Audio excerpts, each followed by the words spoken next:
اور لوگوں، اوف بن مالک یاد کرو، یاد، اوف بن مالک مصر کے اندر موجود ہیں، حاکم قاضی کے پاس بیٹھے ہوئے، آرڈیننس آیا، آرڈیننس کیا آرڈیننس آیا؟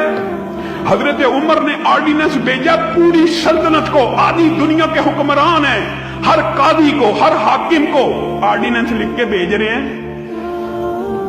کہ آج کے بعد لڑائی کے اندر، مار کٹائی کے اندر، جنگ کے اندر، آپس میں ماں بہن جھگڑا ہو جائے، کوئی بندہ کسی کا انگوٹھا توڑ دے، یہ انگوٹھا طاقت اور قوت میں ہاتھ میں سب سے زیادہ ہوتا ہے، میں عمر فتویٰ دیتا ہوں اس انگوٹھے کے کٹنے کے اوپر 15 اونٹ، انگوٹھے کے بعد یہ جو 2 انگلیاں قوت و طاقت میں برابر ہیں، ذمہ داریوں میں برابر ہیں، یہ دونوں کٹ جائیں، ان میں سے ایک کٹ جائے، دونوں کٹ جائیں تو 20 اونٹ، ایک کٹ جائے تو 10 اونٹ۔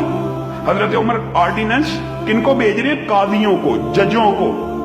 ان کے بعد انگوٹھے کے بعد جو تیسری انگلی ہے، یہ قوت و طاقت میں کچھ کمزور ہے، ذمہ داریوں میں کچھ کم ہے، یہ انگلی کٹ جائے 9 اونٹ، اور جو آخری انگلی ہے جو ذمہ داریوں میں سب سے کم ہے، طاقت میں سب سے زیادہ کمزور ہے، یہ کٹ جائے تو 6 اونٹ، اونٹ 50 ہی بنائے۔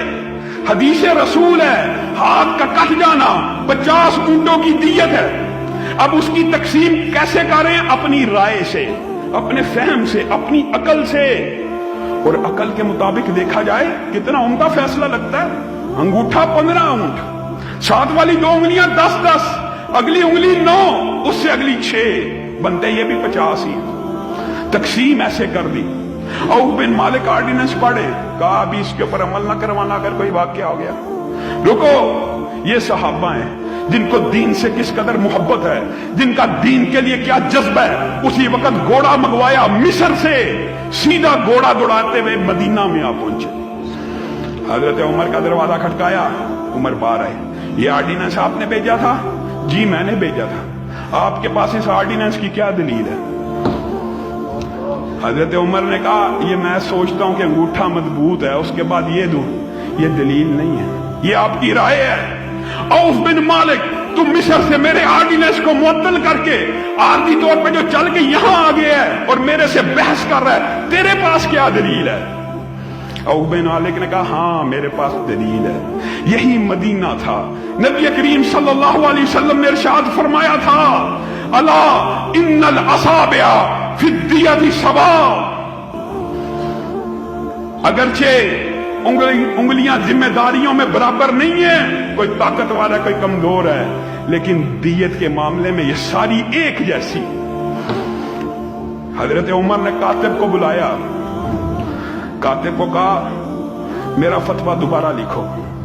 کاتب نے پورے کا پورا فتویٰ دوبارہ لکھا، کہا نیچے اوف بن مالک کی سند سے یہ حدیث لکھو۔ وہ حدیث لکھ دی۔ کاتب نے کہا اب کیا کرنا ہے؟ کہا نیچے ایک جملہ لکھو اور سارے ملک کے قاضیوں اور ججوں کو دوبارہ ارسال کرو، لوگوں دین یہ ہے، اپنی ضد پہ اڑنا نہیں ہے۔ حضرت عمر نے جملہ لکھوایا، کیا لکھوایا؟ اوپر عمر کا فتویٰ ہے، نیچے نبی محترم کی حدیث ہے، اور اب عمر کا فیصلہ یہ ہے، عمر کے فتوے کو رد کر دیا جائے، نبی کی حدیث کو نافذ کر دیا جائے۔ یہ دین ہے۔ ضد پہ اڑ گئے، کیا ضد کی کہ نہیں نہیں میرے عقل فہم میں یہ حدیث اس طرح آتی ہے؟ آج لوگوں کا عقل اور فہم کہاں چلا گیا؟ حدیث کی مخالفت۔ حضرت علی کہتے ہیں، حضرت فاطمہ نے وصیت کی، حضرت فاطمہ نے، کہ میری میت کو غسل علی دے گا، اسماء بنت امیس دیں گی۔ آج معاشرے میں بیوی فوت ہو جائے، خامند کو پاس نہیں بیٹھنے دیتے، غیر محرم ہو گیا ہے۔ خامند فوت ہو جائے، بیوی کو کہتے ہیں ہاتھ نہ لگاؤ، غیر محرم ہو گئی ہے۔ یہ دین اور شریعت کا مذاق اپنے امتیوں کے اقوال کے اوپر بنانا۔ نبی کریم صلی اللہ علیہ وسلم نے ارشاد فرمایا، عائشہ، حضرت عائشہ بیمار ہو گئی، حضرت عائشہ کو کیا کہا؟ پیار سے دلاسا دے رہے ہیں، عائشہ تجھے کیا غم ہے؟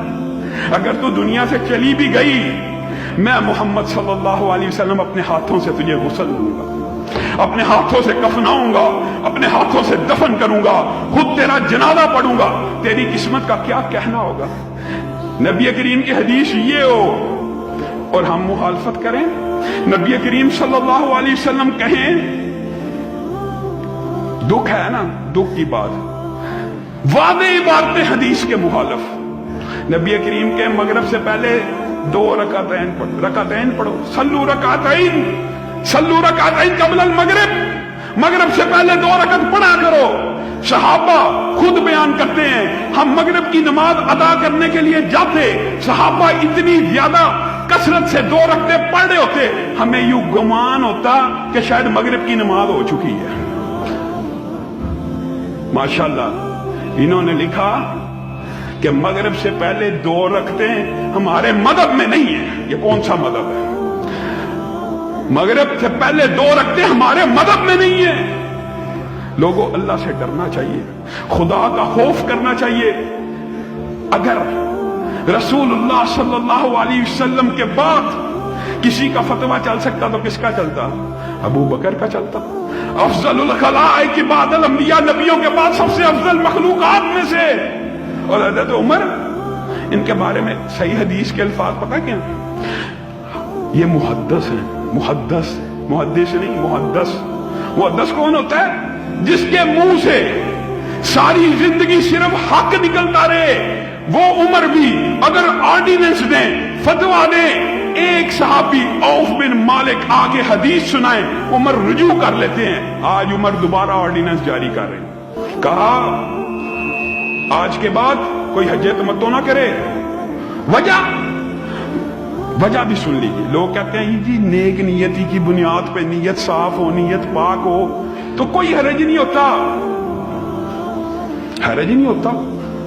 حضرت عمر کی نیت سنیے، خانہ کعبہ گئے، خانہ کعبہ ویران تھا، حضرت عمر کے دل کو چوٹ لگی، کہا خانہ کعبہ اس لیے شاید ویران ہے، لوگ حج تمتع کرنے آتے ہیں، عمرہ بھی کر جاتے ہیں، حج بھی کر جاتے ہیں، پورا سال اس لیے دوبارہ عمرے کے لیے نہیں آتے، میں حج تمتع پہ پابندی لگاتا ہوں تاکہ سارا سال لوگ عمرہ کریں، اور حج کے اوپر بھی بیت اللہ آباد کرنے کی نیت ہے، بیت اللہ آباد کرنے کی نیت ہے۔ اور ہیں کون ہے؟ خلیفہ راشد ہیں، مسند خلافت میں ہیں، امیر المومنین ہیں، جن کے پاس یہ سند موجود ہے کہ خلفائے راشدین کی سنتوں پہ عمل کیا جائے۔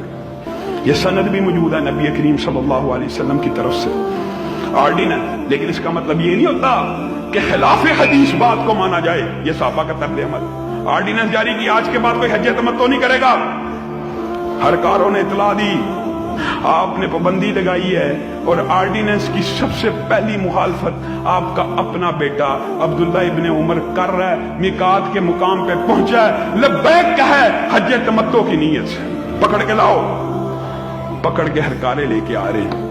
عبداللہ ابن عمر کیسے فرما بردار تھے، ہمیشہ جھکی ہوئی نظروں سے آئے، جھکی ہوئی گردن کے ساتھ آتے تھے، آج آ رہے ہیں سینہ تنا ہوا، گردن اکڑی ہوئی، آنکھیں اٹھی ہوئی۔ حضرت عمر نے بدلتے ہوئے تیوروں کو دیکھا، کیا وجہ ہے؟ میں نے آرڈیننس جاری کیا تھا، تو نے میرے حکم کی خلاف ورزی کی ہے، تجھے پتا میں اپنے گھر والوں کے اوپر دگنا سزا اور دگنے عذاب کا قائل ہوں جو آرڈیننس اور حکومت کے قوانین کی مخالفت کرے۔ بابا ایک منٹ رک جائیے، سزا دینے سے پہلے اس بات کا جواب دیا جائے۔ کس بات کا؟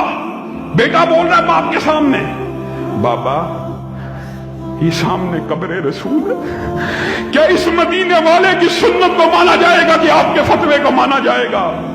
حضرت عمر کی آنکھوں میں آنسو آ گئے، کہا اللہ تیرا شکر ہے۔ عمر ادھر سے ادھر ہونے لگا، بیٹے نے پکڑ کے سیدھا کیا، اسی وقت اپنے فتوے سے رجوع کیا، کہا عمر غلطی پر تھا، عمر نے غلطی کھائی، عمر نے ٹھوکر کھائی جو حج تمتع کے اوپر پابندی کو لگا دیا۔